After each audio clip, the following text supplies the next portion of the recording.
having worked with autistic people for close to 50 years now, it was what I chose for my mission in life, to do whatever I could to give these people the best quality of life that I could.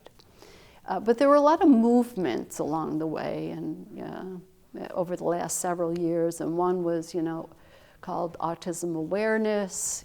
They wanted people in the community to be aware that this population existed. So we moved on to acceptance, and that was another piece that sort of helped along with the visual arts, because people were starting to accept the fact that, these people were pretty talented people. But I decided that, if the two A's, awareness and acceptance, were really starting to work on me, and I wanted to sort of put them aside and really think about the fact that education was probably the most important thing for people to know our folks truly. So one of the initiatives we started with that was to try to draw in local artists to work alongside our folks, and try to teach them something new. And it turned out to be really a very great experience. Again, we brought people in who we knew could appreciate their art, and then also try to educate them on autistic people. And that was really the main reason why I started to introduce these people, because it was time for education. And so it was a great experience for our folks, because they learned something new, of course, but it was even a better experience for the community people who had never worked alongside somebody who was autistic. And I remember one person saying to me, I said, how did you like working alongside this particular artist? And he said, I really don't know how you do it every day, because there is a lack of feedback from people. This is fun.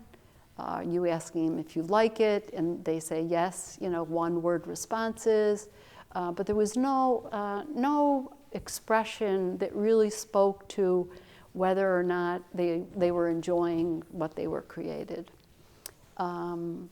And that's why the statement, I don't know how you can do it, because most of us live for feedback. The things that we do, we want to hear whether we're doing it correctly, ask questions about, can we do it better?